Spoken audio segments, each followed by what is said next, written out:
자, 이제는 용역의 공급.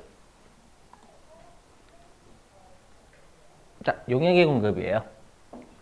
자, 우리 저번에 했었지만 용역의 수입은 과세 못한다라는 거 꼭 암기하시고, 맞죠? 그때 한번 태국 마사지 했죠? 그거 세관장이 과세하면 세관장은 점집을 차려야 된다. 있었고.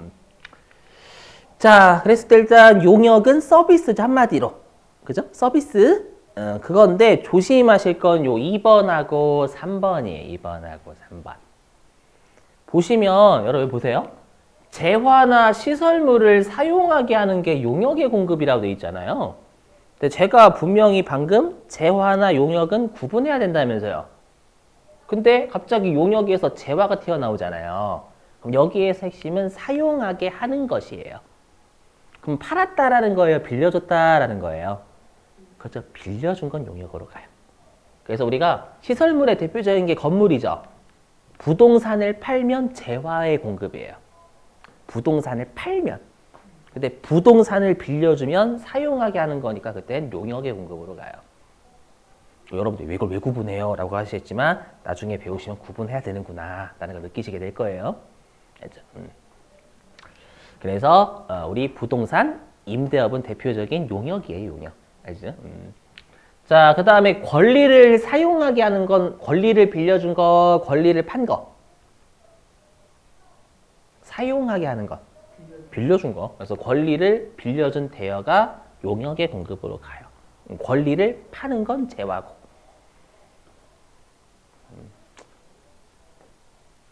안 낼 것 같죠, 여러분들? 됐다니까요. 그리고 부가세 진짜 중요해요. 나중에 간주 머시기를 배우시면 이해가 되실 거야. 알죠? 지금 말 못해요, 제가.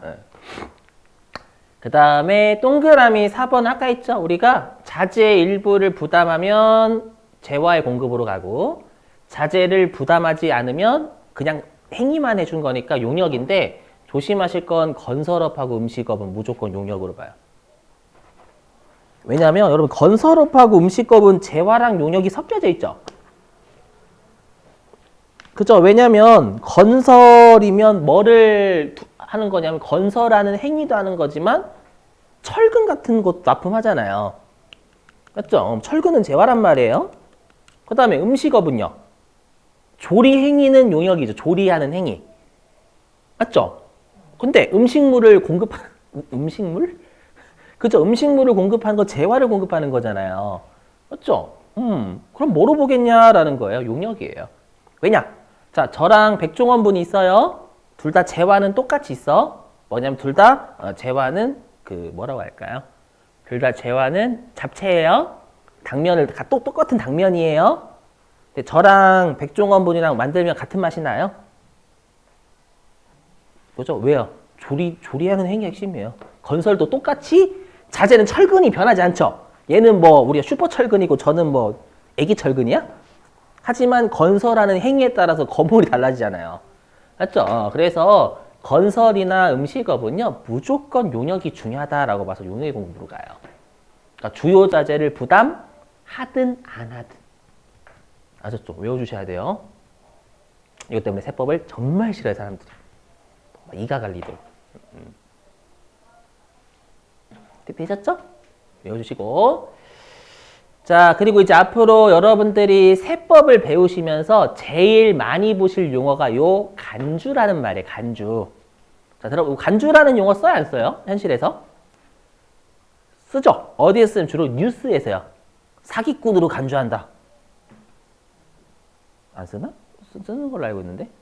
그게 무슨 말이에요? 사기꾼이 아니에요, 실제로. 아니에요. 사기꾼으로 추정되는 거잖아요, 추정. 그죠? 근데 법에서 사기꾼으로 보는 거예요, 안 보는 거예요? 보는 거예요. 그래서 앞으로 간주 머시기라고 나오면 실제로 간주 뒤에 있는 놈은 아니에요. 근데 세법에서 무조건 뒤에 있는 놈으로 보겠다라는 거예요. 그러니까 해석하면 지금 간주 공급 처분한 건 아니다. 하지만 우리 세법에서는 처분한 것으로 보겠다. 네, 그럼 여러분들이 뭔 소리야? 처분한 건 아닌데 처분한 것을 왜 봐? 하나씩 해볼게요. 그렇죠? 그리고 간주랑 같은 말은 의제예요. 의제. 뭐뭐를 의제한다. 알죠? 의제랑 간주 같은 말. 그럼 실제로 처분한 건 아니니까 무상이죠. 그래서 간주 공급은 무상 공급이라고도 표현해요.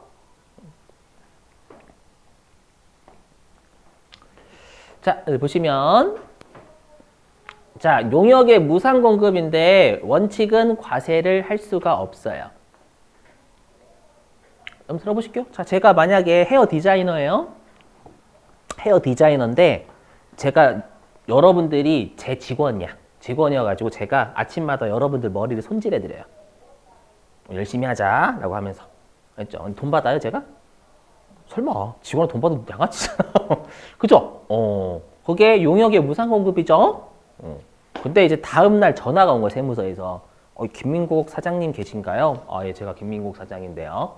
어저께 그 직원 머리를 공짜로 잘라주시더라고요. 용역을 공급하셨네요. 과세할게요. 그럼 저는 과세한다라는 사실보다 무서운 게 뭐예요? 내가 어떻게 머리를 공짜로 잘라준 거 알고 있냐라는 거예요. 영화 제목이잖아요. 공포스럽잖아. 어제 난 네가 한 일을 알고 있다 이거잖아요, 여러분들. 이해되세요? 그래서 용역의 무상 공급은 세무서에서 포착을 못해요. 힘들어요. 이해되세요? 그래서 원칙은 과세 못합니다요. 알죠? 자, 근데 이제 앞으로 많이 보실 용어가 있어요. 많이 보실 용어. 요거 위에 지금 보지 마시고 요거는 앞으로 특수관계자라는 용어를 자주 접하시게 될 거예요. 세법 하시면서. 특수관계자. 그럼 왠지 친한 사람 이런 거 같잖아요. 친한 사람 아닙니다. 뭐냐면 이해관계가 있으면 특수관계자라고. 이해관계가 있으면. 네. 그럼 여러분들 사장님은 특수관계자일까 아닐까요? 여러분들 사장님. 맞아요. 특수관계자입니다. 어떤 이해관계가 있어요? 요거 맨날 이경규가 이렇게 하잖아요. 요거. 이 뭐예요? 돈이요. 금전으로 이해관계가 있죠. 금전. 경제적으로. 사장님이 나한테 월급 주잖아요, 여러분들. 맞죠? 그래서 여러분들은 그 해당 회사의 특수관계자예요. 직원이면. 아셨죠? 오해하지 마세요. 전 사장님하고 친하지 않은데요. 아니에요, 여러분들. 친한 거하고 아니고 상관 절대 없어요. 아셨죠? 그럼 대표적인 특수관계자가 부모님 쪽이에요. 부모님이나 친척들. 알죠? 왜냐하면 부모님은 뭐 좀 약간 그래도 혈연적으로 이해관계죠. 혈연적. 그죠? 그랬을 때 우리 아까 부동산의 임대가 용역이라면서요. 그죠? 근데 부동산을 무상으로 임대한대요. 그러면 그 말은 뭘까요? 만약에 여러분들이 부동산을 임대하시는데 건물 한 층이 비어요. 비어가지고 어머니께서 그 소식을 듣고 여러분들한테 엄마 이번에 사업 좀 하게 5층 한 층 빌려주면 안 될까? 라고 했더니 여러분들이 나중에 이제 배우시겠지만 세법에서는 특수관계자와 거래하면 시가대로 받아야 되거든요. 그렇죠? 그래서 여러분들이 엄마 여기 임대료는 월 300이에요. 300 주세요. 라고 하면 어머니께서는 어디를 가요? 동사무소를 가요. 뭐 하기 위해서? 그렇죠. 호적을 파기 위해서요. 눈물을 흘리시면서. 그죠? 그래서 우리가 특수관계자한테 부동산을 빌려줄 때는 당연히 어머니한테 무상으로 빌려드리겠지. 이해되세요? 그러면 이걸 파악할 수 있어요, 이거는. 왜냐하면 임대업은 세무조사를 잘 나와요. 다른 업종보다. 그럼 세무조사를 나오면 다른 특수관계가 없는 자는 월 임대차 계약서 있겠죠. 근데 어머니하고 임대차 계약서 쓸까요? 무상임대했는데? 안 쓰겠죠. 그게 없는 거예요. 없는데 사람은 돌아다녀. 그 사람은 어머니죠. 그러면 파악이 돼가지고 이때 시가로 때려버려요. 알죠? 그래서 너는 부동산을 무상으로 임대했지만 이거는 부동산을 시가로 임대한 것처럼 간주해버려가지고 때려버리는 거예요. 아시죠? 그래서 이런 거 조심. 알죠? 되셨죠, 여러분들? 자, 이제는 간주 임대료라는 거 할 건데 이거는 나중에 세무 2급에서 중요해요. 실기할 때. 여러 목표는 세무 2급이 되셔야 돼. 그때 세무 제가 말씀드렸지만 회계 1급에서 배운 걸 세무 2급에서 다 엎어버리는 게 아니라 회계 1급에서 쌓여져 있는 걸 추가하는 거예요. 그래서 나중에 회계 1급 베이스가 안 깔려 있으면 세무 2급 듣기 진짜 힘들어요. 그리고 좀 중복되는 거 많이 넘어가거든요, 또. 그래서 여기에서 좀 잘 잡으셔야 돼요. 회계세법은 정말 아래 단계가 너무 중요해요. 뭐라고 해야지? 아래 틀 잡는 게 진짜 너무 중요해요. 제가 그거 못해가지고 피해 진짜 많이 봤어요. 공부 진짜 오래 했단 말이에요. 알죠? 저 같은 절대 오류를 범하시지 말라는 의미예요. 절대 진짜. 알죠? 자, 보시죠. 자, 일단 해석하면 여러분들 임대료 받은 거에 안 받은 거 해석하면 간주니까 안 받았어요. 근데 임대료 받은 걸로 본다라는 거예요, 안 받은 걸로 본다라는 거예요? 저 받은 걸로 본다라는 거예요. 그래서 뭔 말이냐면 임대료 받은 건 아닌데 세법에서 임대료 받은 것으로 볼게. 도대체 무슨 말이냐? 근데 얘를 이해하면 왜 세법이 자꾸 간주라는 말을 붙이는지가 이해가 돼요. 얘를 배우시면. 해볼게요. 그 여러분들 부동산을 임대하는 형태가 몇 개예요? 형태가? 혼합형 빼고. 전세, 월세. 그렇죠. 두 개죠. 두 개. 혼합형 빼고. 그럼 월세는 주된 수입이 뭐예요? 월세.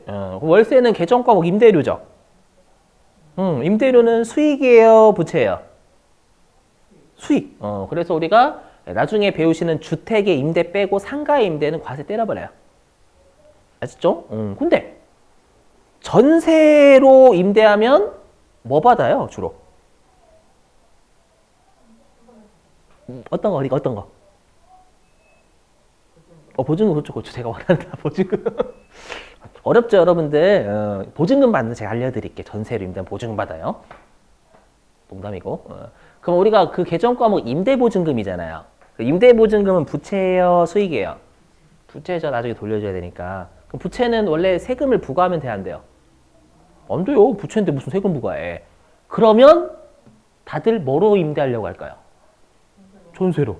맞죠? 이해되시겠어요? 그래서 뭐냐면 임대하는 형태만 다르죠.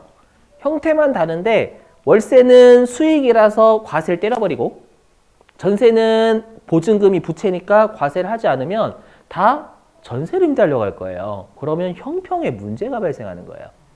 무슨 말인지 이해되시겠어요? 그래서 어떻게 바라보냐면 세법에서는요. 전세 사업자가 보증금 받죠. 그걸 무조건 은행에 정기예금에 넣었다라고 전제를 깔아버려요. 그러면 정기예금에 보증금 넣으면 뭐가 발생해요? 이자가 발생해야죠. 그걸 임대료로 간주해버리는 거예요. 그렇죠? 그래야지만 형평을 맞추겠다라는 거예요. 오케이? 이 정도만? 그래서 왜 간주라는 말이 붙었는지 이해되시죠? 실제로 전세 보증금 받았으면 그 임대료 받은 거 아니에요. 하여튼 임대료 받은 것처럼 보잖아요. 아셨죠? 그럼 중요한 게 뭐냐? 요거예요. 세금 계산서를 간주 임대료는 발급하지 않아요. 왜냐하면 임대료 받았어요. 상상 속의 임대료예요. 상상 속의 임대료 받은 거지 실제 임대료 받은 거 아니잖아요. 그래서 일반적인 임대료는 세금 계산서 발급해요. 주택 임대 말고 여기 상가예요. 나중에 배우실 거예요. 그래서 상가를 임대하면 세금 계산서 발급해야 돼요. 아시죠? 하지만 우리가 간주 임대료면 이때는 세금 계산 발급 안 해도 돼요. 상상 속의 임대료니까. 아시죠? 일단 여기까지. 자, 그 다음에 이제 공급식인데요. 들어보시면. 자, 우리가 법인은 3개월 단위로 계속 때렸죠. 신고납부. 기억나시죠? 그러면 내가 법인인데 만약에 2년치 보증금을 받았대요. 그럼 2년치 보증금을 받으면 그 이자는 2년치 임대료로 간주하는 거죠. 그럼 그 2년치 임대료를 다 때려요? 한 방에? 그건 안 돼요. 맞죠? 나누어서 때려야 되겠죠. 당연히. 예, 그게 요 말이에요. 여기 3월 31일, 6월 30일, 9월 31일, 12월 31일, 9월 31일은 없구나. 30일. 요 말이에요. 예정신고 기간 종료일 1기 3월 말, 과세 기간 종료일 6월 말. 그죠? 그 다음에 2기 예정신고 기간 종료일 9월 30일, 2기 과세 기간 종료일 12월 31일. 즉 3개월마다 나누어서 때리겠다라는 거예요. 이해되세요? 그렇게 해야지 법인은 3개월마다 과세하는 거니까 그 보증금 받은 걸 보증금 몇 년 칠 거란 말이에요. 그걸 한 방에 때리면 안 된다라는 취지예요. 시험에 낼걸요, 여러분들? 요거. 자, 문제 풀고 쉴게요. 많이 힘드시죠, 여러분들? 자, 312페이지. 312.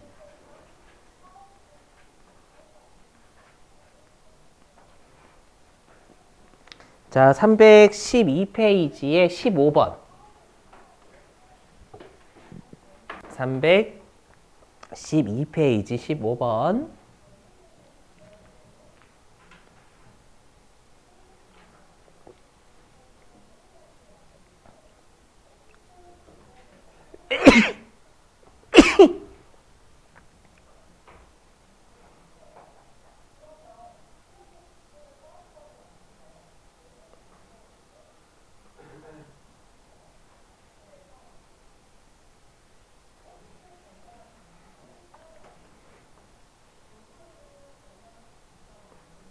몇 번일까요?